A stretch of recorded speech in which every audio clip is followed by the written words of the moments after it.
Now more than ever, innovative technologies are fueling change and sparking new ways of thinking. Collaboration between corporations and startups is key to staying at the forefront of these trends. However, finding the right startups can be expensive, time-consuming, and ineffective. But Plug and Play is here to help. As a corporate partner, you will gain access to a whole ecosystem of innovation. Discover startups that meet your tech interests. Stay updated on the latest trends and network with industry peers. We will help you during every stage of your innovation journey, no matter where you are and where you want to go. Get in touch today.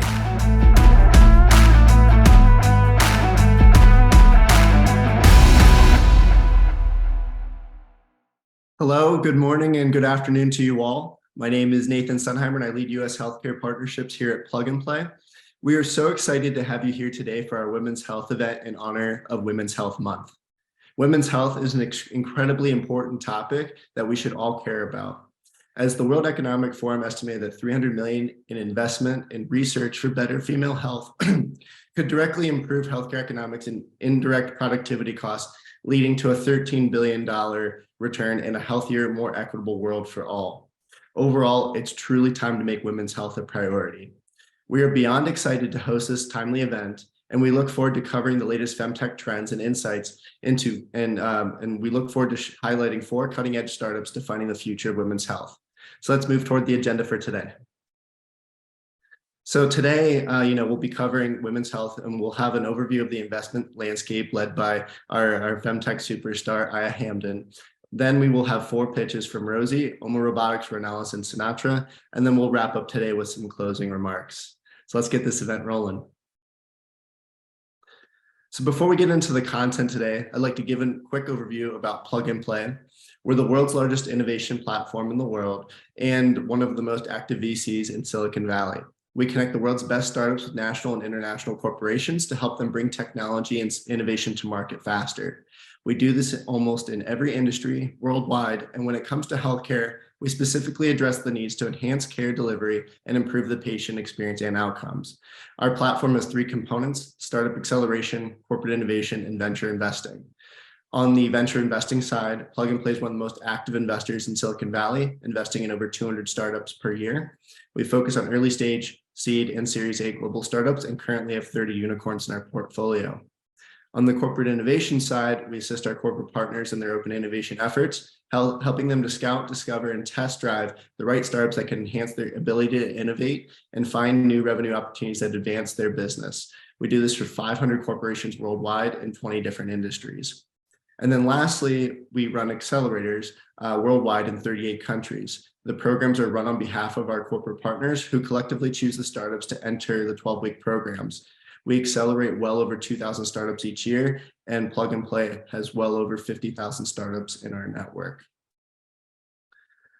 We also, before getting into today, wanted to highlight 2 events. The first being we are hosting our summer summit June 6th through the 8th, but Plug and Play Health will be presenting on June 6th. During this conference, you'll be able to see over 250 startups in 17 different industries demo their technologies at our HQ in Sunnyvale, California. And we will also have a few breakout sessions focusing on topics related to innovation and investing. We're very, very excited this year to be featuring Jeremy Price, head of decentralized clinical trials, and Jim Mangione, director of innovative science of the Innovative Science Accelerator at Pfizer. We really look forward to hosting you there. And if you have any questions, please contact that email down below, ava@pnptc.com for tickets. And then lastly, later in the month of June, on June 20th, we are heading to Northwest Arkansas. What we will be doing out there is we will be showcasing our healthcare innovation that's happening in Northwest Arkansas and the surrounding region. And we will be focusing on how corporations, startups, and new endeavors are disrupting healthcare and designing digital solutions to make it more accessible and affordable for the consumer. So we're really, really excited to feature a number of success stories and case studies that are transforming consumer health and healthcare overall. And now I'd like to hand it over to Ayah Hamdan, who will move forward with the rest of today's event. Ayah, the floor is yours. Wonderful. Thank you so much, Nathan. Hi, everybody. My name is Ayah Hamdan. I'm on the Health Ventures team here at Plug and Play. And for the next few minutes, I'll just be kind of setting the stage and providing an overview before we transition over to our featured startups for the day. So speaking generally first, I'll talk about the unbundling of healthcare that we're seeing in the digital health space. And next slide. Go ahead and defining what does unbundling of healthcare mean. Unbundling of healthcare is really the disaggregation of healthcare.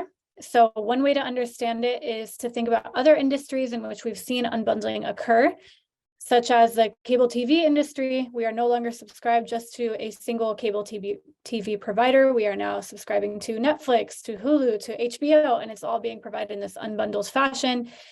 Another market is the financial services space. So banks used to be our one-stop shop for home mortgages, loans, and credit cards, and it would be provided in this nicely bundled package.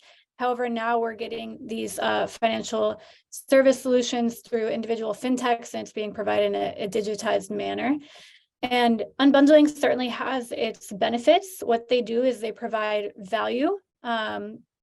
And when we think about individual apps, we think about individual clinics. They provide this one specific service. They do it really well. They often do it at a more affordable price point, and they do it on a quicker turnaround. That being said, there can sometimes be less convenience when we're thinking about unbundling, but overall, it's greater value and oftentimes more price transparency.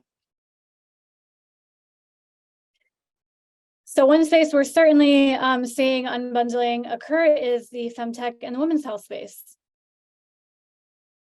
As we all here know, women's health can mean so many different things.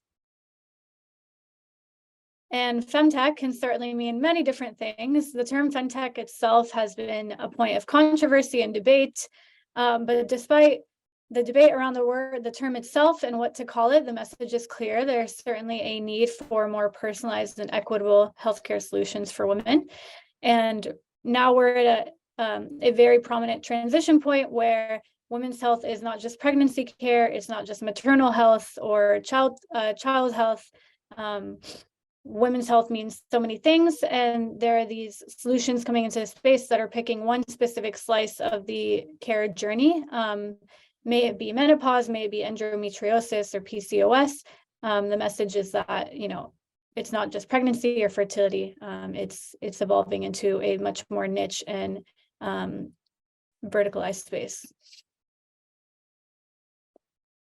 So because of the need that has been acknowledged over the years, there are these individual funds that are dedicated exclusively to women's health. These are just a few that I thought I would call out, but really we have, so many people building their entire careers just on women's health. And there are also dedicated accelerators, conferences, initiatives focused exclusively on innovating and advancing in women's health solutions. And this goes back to the argument of the term femtech. Is femtech siloing women's health into this separate category, limiting their access to opportunities and funding, but really the response to that is these firms, these resources, these accelerators that are a direct response to that. And at Plug and Play, we're certainly attentive to the value in investing in female founders and diverse solutions, diverse founders. So because of that, we're building and actively growing our Drive initiative and our Founder initiative. So I thought I'd talk about femtech and what we've seen so far this year. We don't just invest in women's health solution and femtech because it's the right thing to do. We're also doing it because there's a lot of value in ROI in the women's health space. And it's largely an untapped market. So in 2015, VC funding in women's health tripled from 600 million to 1.9 billion in 2021. Femtech is expected to be a $103 billion market by the year 2023. So that's about an 8% growth rate from the year 2022.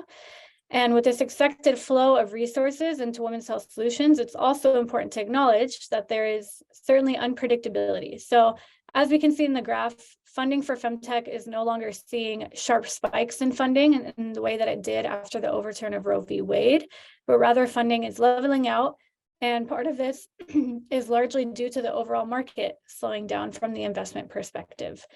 That being said, this begs the question, is investing in women's health solution seen as a risky decision from investors, something that they'll withdraw from in times where they need to take less risk? But to talk a bit more about some of the positive advancements that we're continuing to see, and innovative tech is certainly making its way in women's health. One example of that is Ember Labs, building their temperature regulating wearable for women that are experiencing menopause. Also, women's health digital therapeutic Hello Better is expanding to the US, and certainly digital therapeutics, we'll be hearing from a women's health focused digital therapeutic later on today. And we're also just seeing more inclusive women's health workplace solutions. Additionally, Cellmatics is launching a PCOS focused drug and drug program. And it's just interesting to see the gamification of women's health solutions, such as SD and Roblox initiative for menstrual health education. And last but not least, there are tons of really interesting sustainable menstrual care products on the market. May that be flushable pads, CBD infused tampons, or taking your blood test directly through a menstrual pad.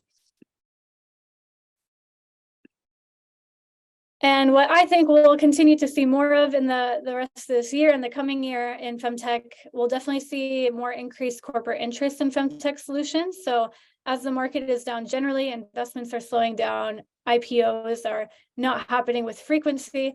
Later stage funding and growth funding is certainly harder to obtain, and there are many startups that are turning to acquisition opportunities. So one example that we've seen in the past few months was Genev's acquisition by the United Women's Healthcare Group. LG Partners, another example of a corporate that's shown an appetite for femtech solutions. They launched a partnership with LifeKnow to build a personalized maternal health platform. Additionally, hormone literacy is something that we're seeing a lot. It's a big trend that's come out in this year more than ever. Women want to understand when, why, and how their hormone fluctuations occur and how to respond accordingly. So there will be more focus on gut health, gut inflammation, microbiome as well. Gone are the days where ads targeting women are hyper-focused on body image, but rather the focus will be more on preventative and holistic well-being. And we'll see more couples health and fertility rather than putting the entire responsibility and focus on the woman in the fertility journey. Additionally, there will be a much greater focus and interest in alternative solution to menopause symptom treatments, maybe more diagnosis and identifying the specific menopausal stage that the woman is in, maybe perimenopause or premenopause. And we'll certainly see fertility solutions bloom in markets outside of the US, such as EU, the Middle East, and North Africa region.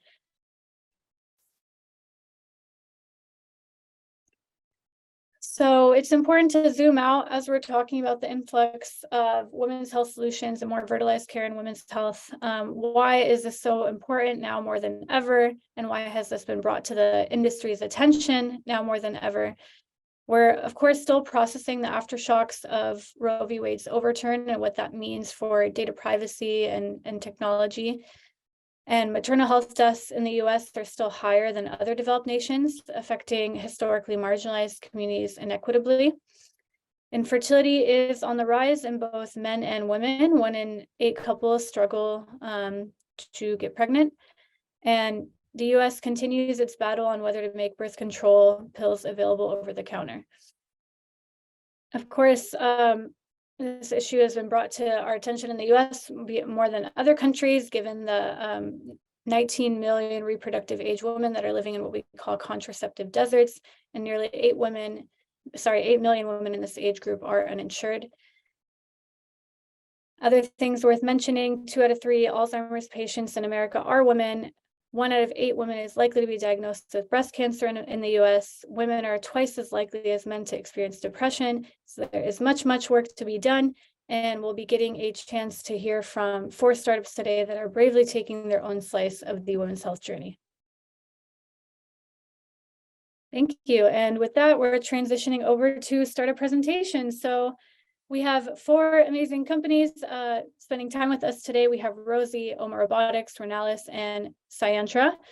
Each startup will pitch for 5 minutes, and there will be a Q&A for about 2 minutes after. So if you can see at the bottom of your screen, there is a Q&A box. Feel free to put your questions in the Q&A box, and we'll have some time to get to those questions after we hear from the startups directly. And our first startup for the day, we have Rosy. So we'll be hearing from Lindsay Harper, the CEO and founder of Rosy Wellness. I'm Dr. Lindsay Harper. Thanks so much for that awesome introduction to women's health. Love to share with y'all about Rosy, the company that we are building. I'm the founder and CEO of Rosy. Just advance this. Perfect. Dr. Harper, I love my partner, but I don't care if we ever have sex again. As an OBGYN, women would ask me every single day to help them with sexual health problems like low desire, trouble with arousal and orgasm, vaginal dryness, and pain. But sadly, most physicians don't get the training that we need, despite the fact that 43% of women have a sexual health problem. And women's sexual health isn't just ignored in medicine, it's ignored in society as well. All the while, we spend $2.3 billion annually on ED treatments for men. This mind-blowing inequity is why I sought the training that I needed and left practice to create Rosy and empower 1.9 billion women in the world with real solutions to solve their sexual health problems.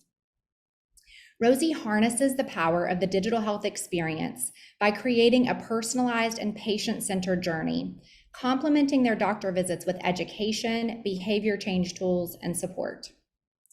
When a woman downloads Rosy, she's reassured that she's not alone. She's then led through an onboarding questionnaire that creates a personalized experience, including therapeutic education, cognitive behavioral therapy-based exercises, an evidence-based library of erotica, a peer community, and expert-led coaching and workshops that support her on her sexual health journey. Since the day we launched, we've been dedicated to demonstrating that we're truly improving the health of the women that we're serving. In a study published in the Journal of Sex Medicine, Rosy users experienced a statistically significant improvement in all aspects of sexual function, including desire, arousal, orgasm, and lubrication. And the more women used Rosy, the more improvement they saw. Rosy is an app-based platform with 3 subscription tiers, depending on the level of support needed, ranging from $10 to $150 per month.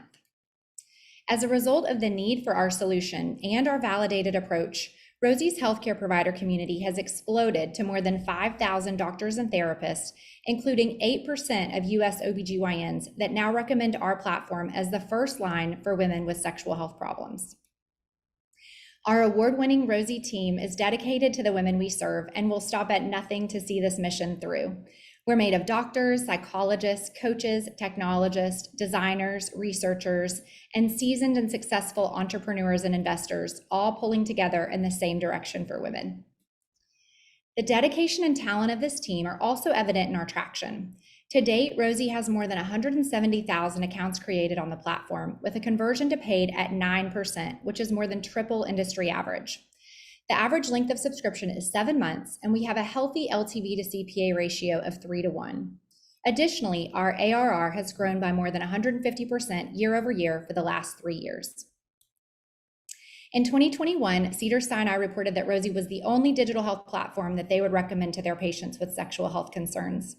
Additionally, last year, Rosy won a Webby Award for Best Aesthetic Design and a UCSF Digital Health Award as a rising star in consumer wellness.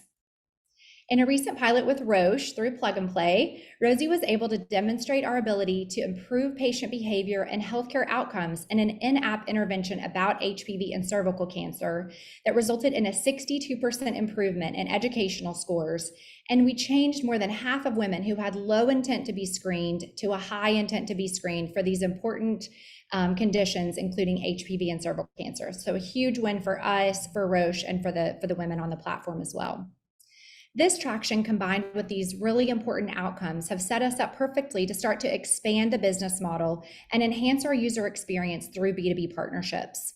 Pharma, hospital systems, employers, and payers are looking for ways to connect with directly and serve women through validated, evidence-based platforms with existing users and HCP buy-in.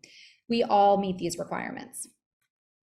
As we expand our business model, we'll also enlarge our trusted footprint by including support for other areas of women's health on the Rosy platform, starting with endometriosis, fibroids, cancer screening, and STIs.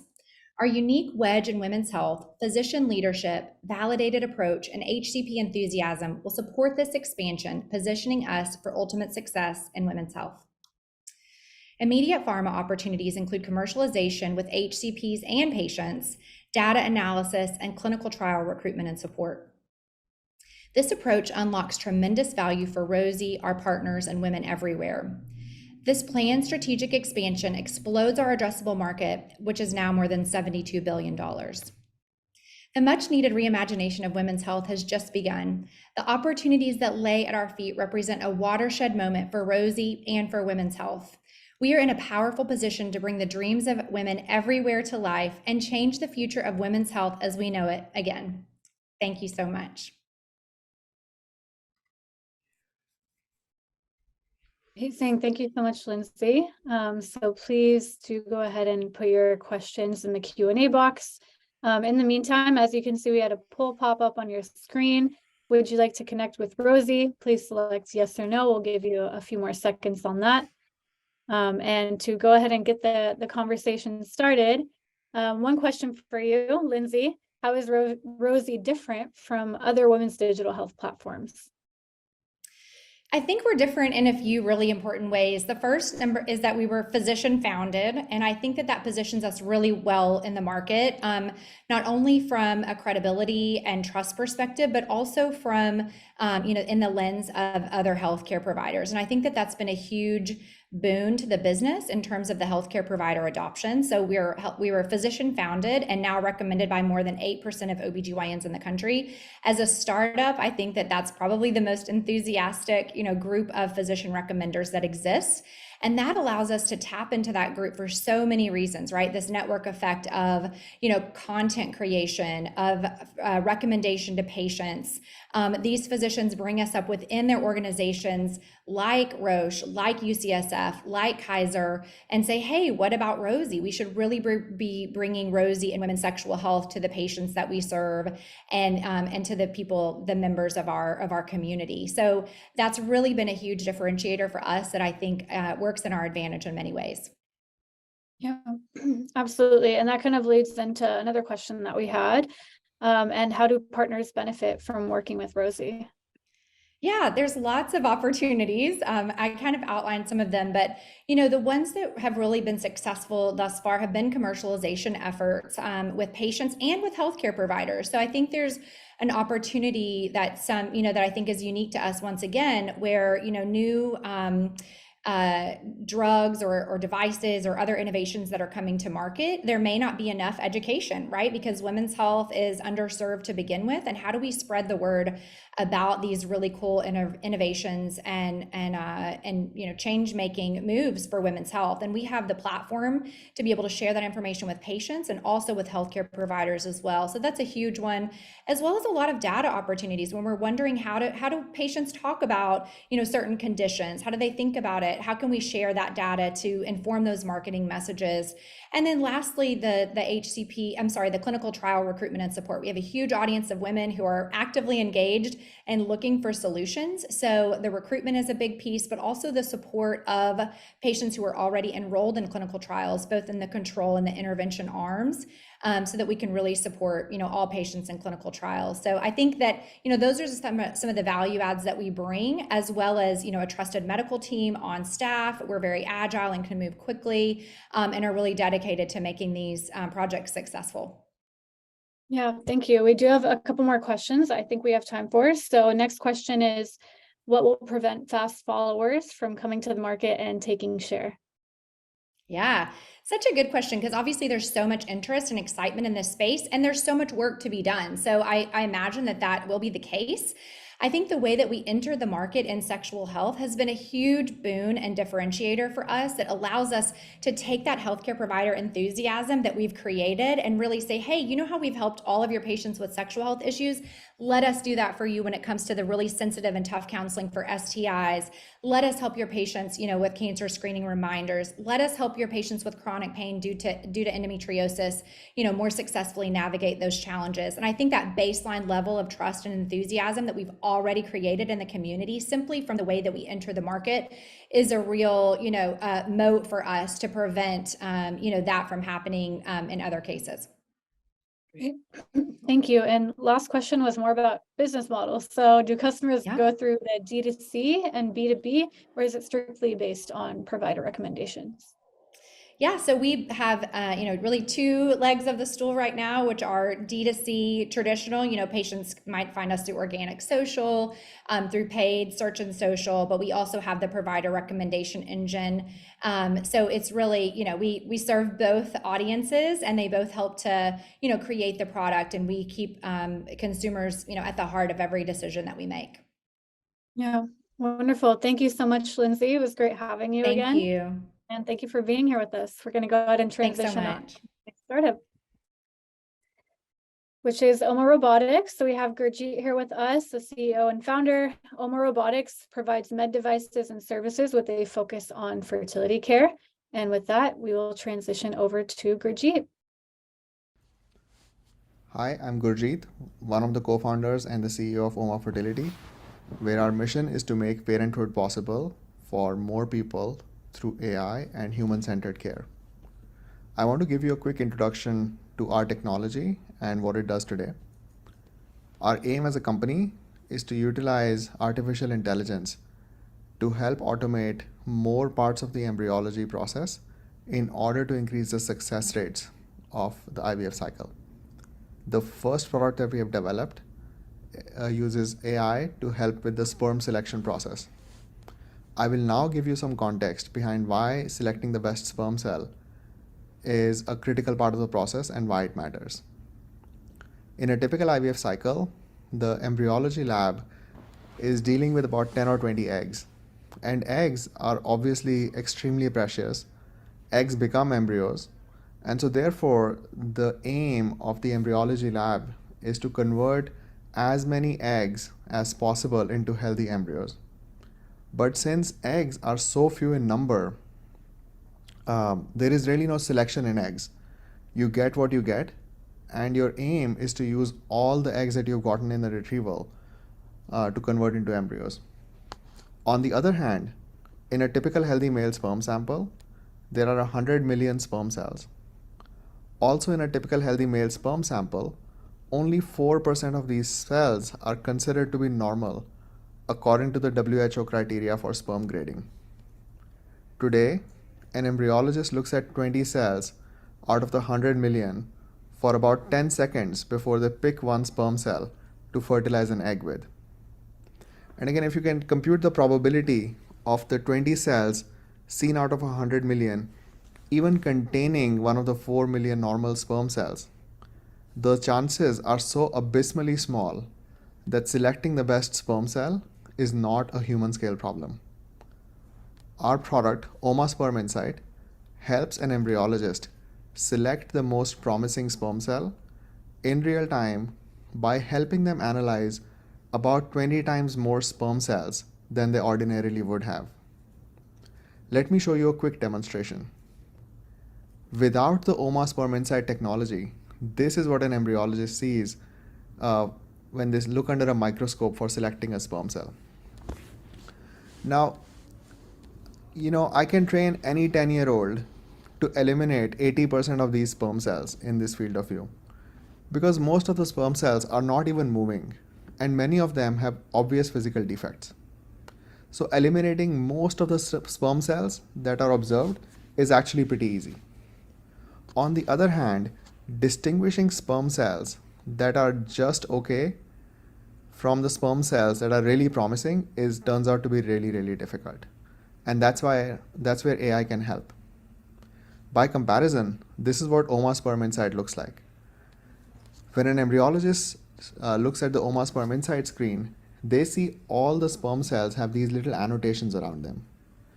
And their job is to look for a sperm cell with a green boundary.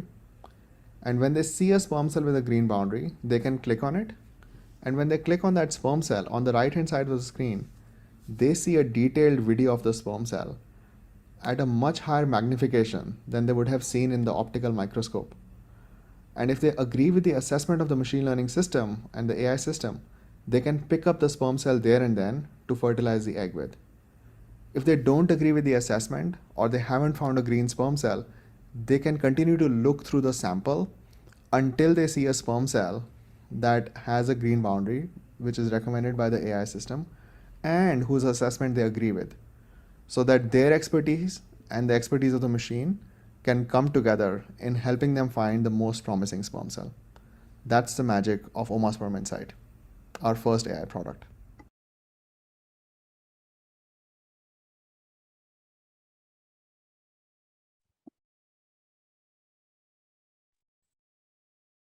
Thank you, Gurjeet. It's so fascinating seeing the visuals there. So we have the poll up. Would you like to connect with Oma Robotics? Please go ahead and check yes or no. We'll facilitate those intros after the webinar. First question for you, Gurjeet. You mentioned Sperm Insight. Where is it currently available? Great question, Ayah. First of all, thank you for having me on the panel here. We operate 5 clinics across the US ourselves. One's based in California in Santa Barbara, one's in St. Louis, one's in Atlanta, one's in New York, one's in Long Island. So Oma Sperm Insight is used across all of those clinics. We have also recently started partnering with third-party clinics that also use Oma Sperm Insight. One clinic in San Francisco called Lane Fertility is already up and running and utilizes Oma Sperm Insight. And in the next couple of months, we will have about 5 more third-party clinics that we'll announce partnerships with. Very nice. And another question for you, what initial results are you seeing after deploying this technology? Great question. From an FDA perspective, what I can tell you is that we have been using our device at our clinic for about a year at this point. And in a year's worth of data, we convert a higher percentage of eggs into healthy embryos compared to literature. So in every age group, we produced at least 40 to 90% more embryos per egg compared to the standard of care. Yeah. Well, it's been really awesome seeing some of the evolution of Oma Robotics in the time that I've been in Plug and Play. I'd love to hear from you. What is some of the long-term vision that you have for your company? Thank you. So the long-term vision, right, is we are, as I briefly mentioned in the video, we ultimately want to automate all of embryology. We want to build one single sort of device into which an embryologist can place a petri dish with healthy gametes on day 0 and then walk away for 7 days. The device will automatically find the best sperm cells, immobilize them, inject them into the eggs, culture the embryos, biopsy them, and prepare them for implantation, should the physician want it. So that's ultimately what we are after. And we, at that point, want to start licensing our device on a per cycle basis to third-party IVF clinics. Got it. Yeah, very cool. We have a question in the chat. Can you please talk about your competitive landscape and more about the business model? Right. So our business model today is very simple. We operate fertility clinics, the only AI-enabled fertility clinics anywhere in the world. And so that's what our business model is today. As I mentioned, in the future, we want to start licensing our devices to third-party clinics as well. From a competitive landscape perspective, there isn't anybody else who's trying to automate the entire embryology lab as it stands. And so there are people who have tried to use AI for embryo grading as an example, right? Once you have a bunch of embryos, which one do you implant first? Our sort of position is slightly different in that we want to use AI to create more embryos to choose from, as opposed to figuring out which one do you implant first. Yeah. Amazing. Okay. Well, thank you so much, Gurjeet. Thank you for being here. And for the folks that are on the line, we'll be sure to connect you to Gurjeet directly to continue the conversation. Thank you. I appreciate it. Okay. Next, we have Renalis. Renalis treats pelvic health disorders with digital therapeutics, and we will be hearing from Missy Lavender. Thank you, Ayah. Nice to be here.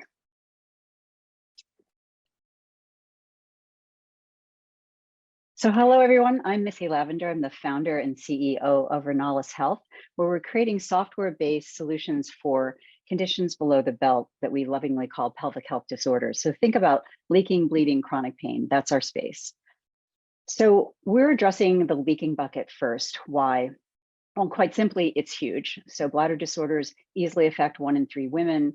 And when people think of them, they mostly think of lifestyle issues, but in fact, there's direct evidence linking them to depression, isolation, absenteeism, fall risk, et cetera. But mostly we're starting here because of the costs. So 70% of the entire budget for pelvic health disorders and direct medical costs are just in bladder disorders. And quite frankly, bladder health is a pain for the providers and for the payers, and of course, for the patients. From the provider's perspective, urologists, urogynecologists, and specialists, view these patients as things that they want to move off their docket. They take an incredible amount of time, and you'll see later there's a big loss to follow up. So they really want to practice at the top of their certification, if you will, and looking more for those high value procedures, which goes directly against what the payers are looking for, which their pain is these are really expensive chronic care patients, and so they're looking for value-based solutions that are low cost. So here's the frustrating thing. There are really good treatments, but access and equity remain a challenge. Most of the providers are in major metropolitan markets, and the gold standard, if you will, for first-line care are pelvic floor PTs, and there's very few of those in this country. The number one thing we hear from patients, which is also really interesting, is that they have no idea that there is a care pathway. They either get the pamphlet that say, go home and do your Kegels, throw that on the back of their car floor, or have challenges with the medications that they're prescribed. And in fact, never make it down the funnel into some really good third line options. So let me introduce you to Cece. Cece is our first product. She's a self-management platform, if you will, or a digital therapeutic for bladder disorders. And she takes patient-reported data from validated surveys and a series of bladder diaries, and then creates an individualized care pathway for that patient around both her data and then as well her patient goals. And from the provider's perspective, what's attractive about Cece is she only alerts them to patients that either their symptoms are getting worse, they need more care, or they're interested in things that they're learning about, like Botox and other things down the line. So she's designed to be a full-on first-line therapy, and plus or minus, which we'll talk about in a minute, things like medication monitoring.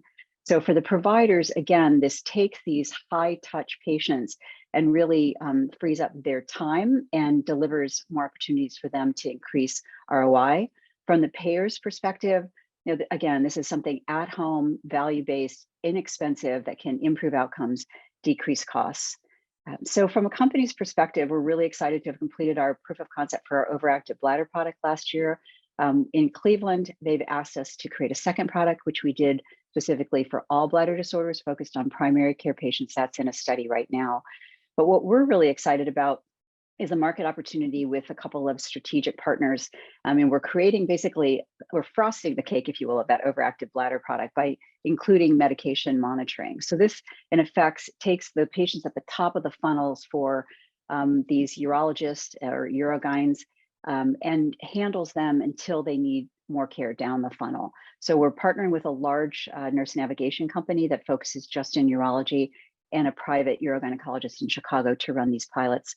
And then we'll be launching that product later this year. And then we've got a number of grants we're submitting in June and September. So from a go-to-market strategy, our initial phase is going to be with these partners.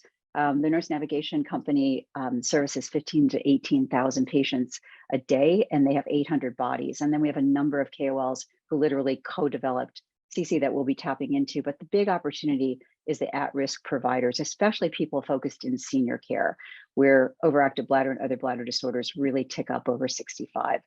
From a competitive perspective, we'd like to see that Renalis complements versus competes with most of the available treatments. There is one digital therapeutic in Europe right now that is still not in the United States that could be considered a direct competitor, but we're looking for obviously first mover advantage. My team, I couldn't be more proud. We have over 150 years of pelvic health experience, including some on our team and about 30 to 35 years of conversational design and voice, including some big luminaries in our market access and commercialization. We are raising a convertible round, and the significant chunks will be these pilots we've been talking about and the launch of that overactive bladder medication monitoring product next year. So we'd love to talk to anyone who's excited like we are about creating this first-line treatment option for patients with bladder disorders and then moving forward into other conditions below the belt. So thank you.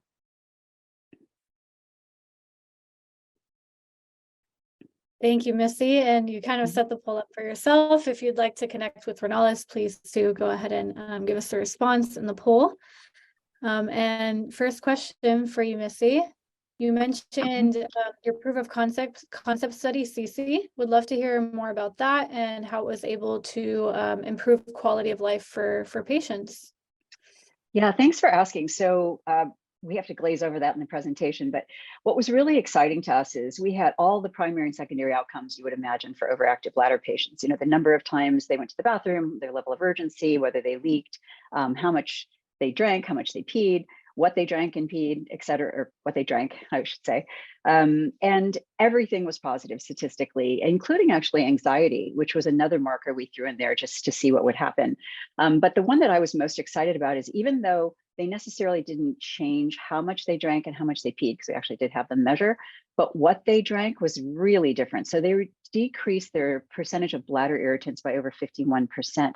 And that's real behavior change that we're excited about. I mean, having somebody have the aha moment that maybe that Diet Mountain Dew that they're addicted to, or the kind of coffees I used to drink before I was a patient, may impact their ability to get away from the bathroom and make a change. That's really, really exciting in digital health. So we just couldn't be prouder. And those results are published, will be published, and were presented at 2 scientific meetings back in April. Yeah.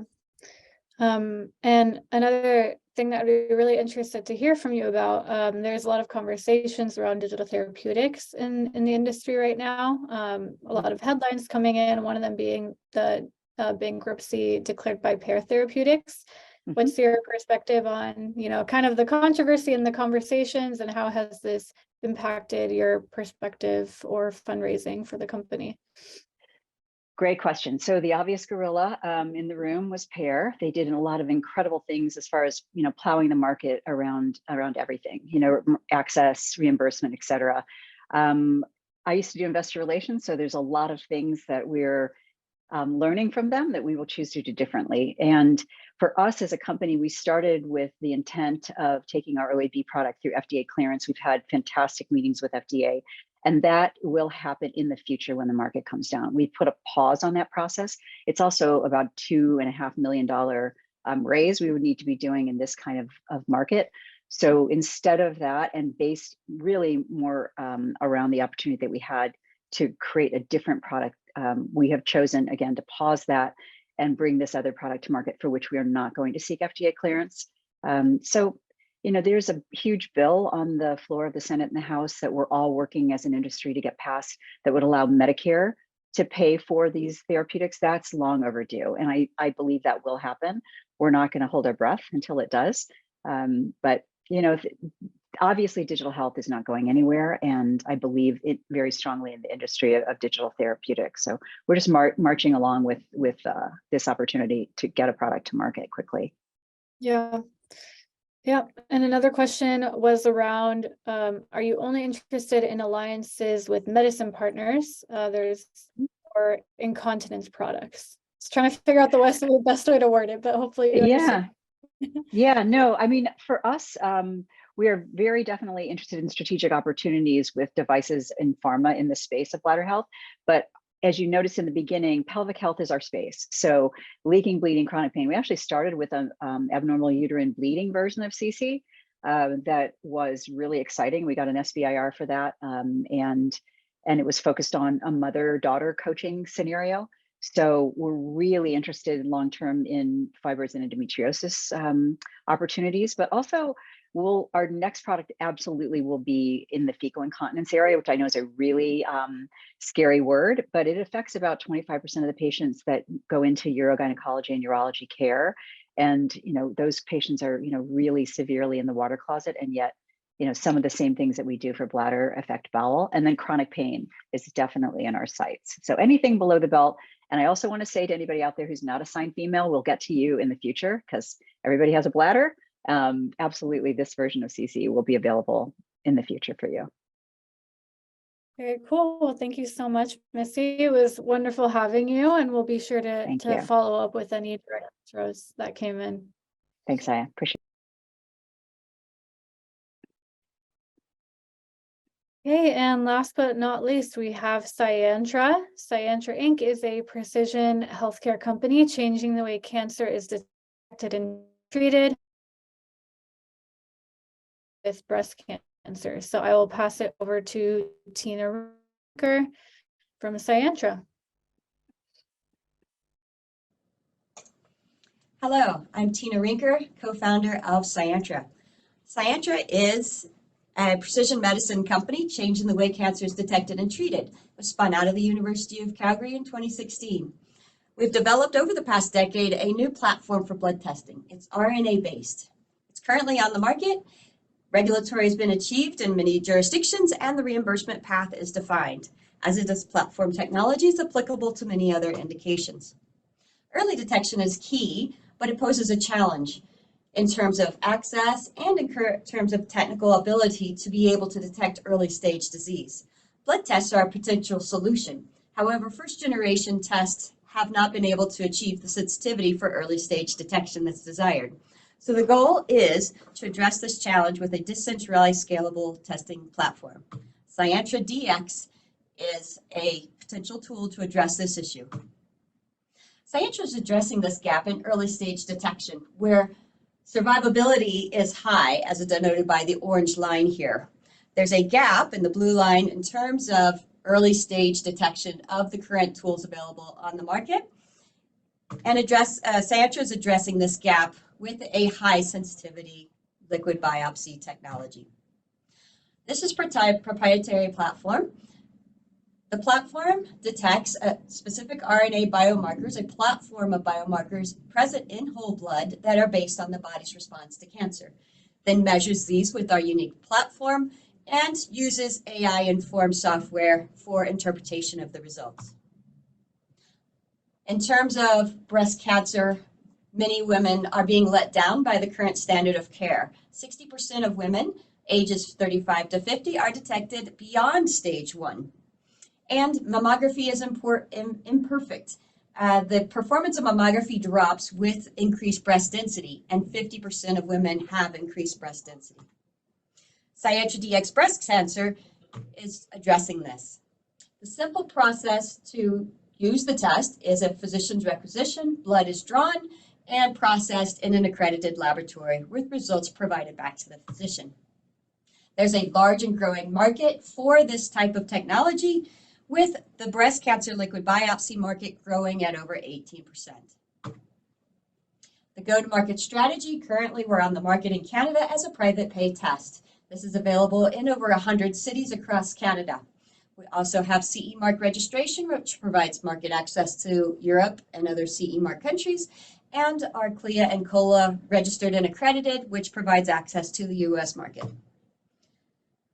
The test is available at a price of $499 user pay across Canada with Calian Group as our partner there. We also partner with blood test providers to collect the blood samples and ship them to our facilities in North America for blood processing. Our reimbursement process is in place. We have a team, including third-party providers addressing US, Europe, and Canadian markets. Precedence has been established by others, and our initial populations are those at high risk, roughly 19 million women, and then as well, women with high density breast tissue, which is roughly 50 million women. We have a fantastic team to address this. There's Bob Shepard, Ken Fu, who spun this out of the University of Calgary with me, and Dr. Randy Moore, our medical director and co-founder. We also have our scientific advisory team, Dr. Gareth Evans, a world expert in molecular genetics and epidemiology, as well as Dr. Krista Finelli, a world expert in liquid biopsy. Our next steps are to expand our global partnerships, expand our clinical study sites and partnerships, and we're raising a bridge round. This bridge round is to support our entry into the US market, to support scaling and expansion of our clinical studies, as well as our IP portfolio. Thank you very much for listening, and feel free to contact me to be part of our journey. Thank you. Bye-bye.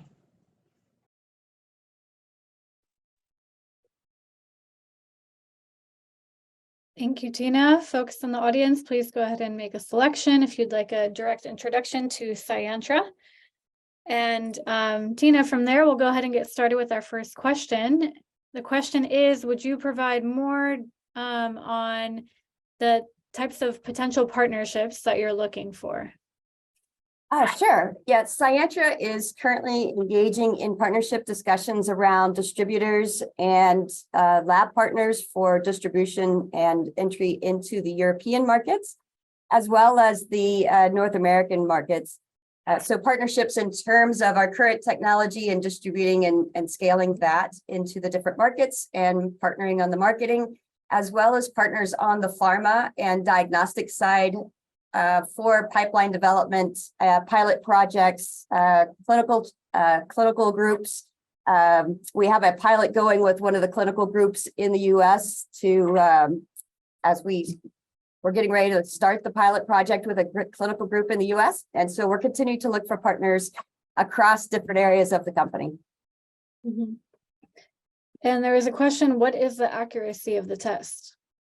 The test has an accuracy of 92% with high specificity, the ability to pick those that are negative out, which is around 92 to 99%, depending on which population. And the sensitivity is the real differentiator on the market, which is why I highlighted that in the presentation.